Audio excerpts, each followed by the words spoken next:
வீட்டில் என்ன சமையல் அப்படின்னு பார்த்துடலாங்க. எல்லாருக்கும் வணக்கங்க. இன்றைக்கி வந்து நான் காலையில் பையனுக்கு தோசை மாவு இருந்துச்சு, தோசை போட்டு கொடுத்துட்டேன். அந்த தேங்காய் பொடியே தொட்டு சாப்பிட்டுட்டு போயிட்டான். ஒரு 4 நாள் முன்னாடி அதை வீடியோ அப்லோட் பண்ணியிருக்கேன் நான். அப்புறம் வந்து எனக்கு வந்து இந்த ராகி கஞ்சி மாதிரி பண்ணிட்டேன். நல்லா வந்து அலசிட்டு ராகியை மண்ணெல்லாம் போக அப்புறம் காய வச்சு அரைச்சி வச்சுருக்கேன். அப்புறம் ராகி வந்து பால் வேணும்னாலும் பால் போட்டு சர்க்கரை போட்டு சாப்பிட்லாம், இல்லாட்டி மோர் உப்பு போட்டும் சாப்பிட்லாம். அதில் சில பேர் வந்து வெங்காயம் கூட நறுக்கி போட்டு 1-2 போட்டு சாப்பிடுவாங்க, அதுவும் நல்லாயிருக்கும். உடம்புக்கு ரொம்ப வந்து குளிர்ச்சி. ஆடி மாதம் கூழ் செய்வாங்க இல்லையா, அந்த மாதிரி தான். பட் இது வந்து பாலில் சர்க்கரை கொஞ்சமாக போட்டிருக்கேன் நான். அப்புறம் வந்து லஞ்சுக்கு வந்து எங்கள் வீட்டில் கத்திரிக்காய் கூட்டு செஞ்சேன், லெமன் ரசம் செஞ்சுருக்கேங்க. லெமன் ரசம் வந்து நான் வீடியோ அப்லோட் பண்ணியிருக்கேன். 2 வகையான ரசம் இருக்குது லெமனில், அதில் ஒரு வகையான ரசத்தை நான் பண்ணியிருக்கேன். அப்புறம் வந்து உருளைக்கிழங்கு வந்து ஃப்ரை பண்ணிட்டேன் நான், சும்மா சின்னதாக கட் பண்ணிவிட்டு. பொடி வந்து காரப்பொடி போடலன்னா அதை கறித்தூள்னு சொல்லி ஒன்று போட்டிருப்பேன், அதை போட்டு செஞ்சேன் நான். அது இனியுமே டேஸ்ட்டு வந்து ரொம்ப நல்லாயிருக்கும்.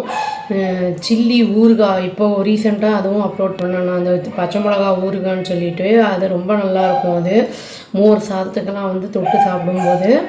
காரம் ரொம்ப தேவை வேண்டாம் அப்படிங்கிறவங்க வந்து அதை அவாய்ட் பண்ணிக்கலாம். அப்புறம் தயிர், நெய் எடுத்துருக்கேன் நான். ஒரு உருளைக்கிழங்குல வந்து வெங்காயம்லாம் பொடியாக கட் பண்ணி போட்டு கூட பண்ணியிருக்கேன் நான். ரைஸ் வந்து நம்ம இதில் போட்டு பிசைஞ்சு சாப்பிடும்போது ரைஸோட குவான்டிட்டி கம்மியாகிடும். அது வந்து நம்மளுக்கு ரொம்ப உடம்புக்கு நல்லது. நம்மளுக்கு கார்போஹைட்ரேட் ரொம்ப நிறைய உள்ளே போகாது. ஏன்னா கார்போஹைட்ரேட் நிறைய நம்ம இன்டேக் எடுக்கும்போது சுகர் வந்து ஜாஸ்தியாகிறதுக்கான வாய்ப்புகள் இருக்குது. ஏன்னா இதில் ஃபைபரும் கிடையாது ரைஸில். அட்லீஸ்ட் கோதுமையிலையாவது கார்போஹைட்ரேட் ஃபைபர் ரெண்டுமே இருக்குது. இதில் வந்து ஃபைபர் ஃபுல்லாக எடுத்துருவாங்க. அந்த அரிசியில் வந்து ஹஸ்க்கு எல்லாத்தையும் எடுத்துட்டு அப்புறம் தான் நம்மளுக்கு இது வருது. அதனால் வந்து நம்ம குவான்டிட்டியை இதை கம்மி பண்ணிவிட்டு மற்றது காய்கள் அப்புறம் வந்து பழங்கள் அந்த மாதிரியெல்லாம் நிறைய எடுத்துக்கும்போது நம்மளுக்கு வந்து ஃபுல்ஃபில்லிங்காகவும் இருக்கும். நம்மளுக்கு வந்து சுகருக்கான அந்த நம்ம வந்து டயட்டில் இருக்கிற மாதிரியும் இருக்கும்.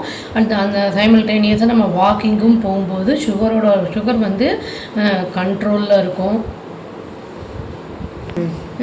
ராகிலாம் வந்து யூஸ்வலாக சுகர் பேஷண்ட் வீட்டிலலாம் எல்லாம் எடுத்து வச்சுருப்பாங்க அரைச்சி.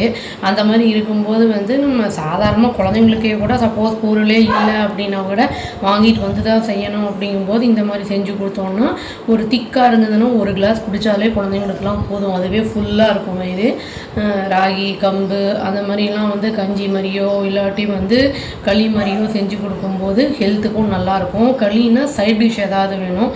இதுலேயே வந்து வெங்காயம் போட்டு பண்ணுற ராகி மோர் உப்பு போட்டு பண்ணுற ராகி கஞ்சியில் வந்து சில பேர் ஊறுகாய் தொட்டு சாப்பிடுவாங்க, சில பேர் வந்து முருங்கைக்கீரை பொரியல் மாதிரிலாம் சாப்பிடுவாங்க. அது நம்ம விருப்பம்தான். அதெல்லாம் இதுதாங்க எங்கள் வீட்டில் இருந்துச்சு. அது நம்ம ஹெல்த்துக்கான அந்த இதை பார்த்து நம்ம செய்யும்போது நம்மளுக்கு வந்து வரக்கூடிய டிசீசஸ்லாம் நம்ம முடிஞ்ச அளவுக்கு கம்மி பண்ணிக்கலாம். அவ்வளோதான். Thank you. Please do like, share and subscribe our channel and click the all option and tap the bell icon. Thank you.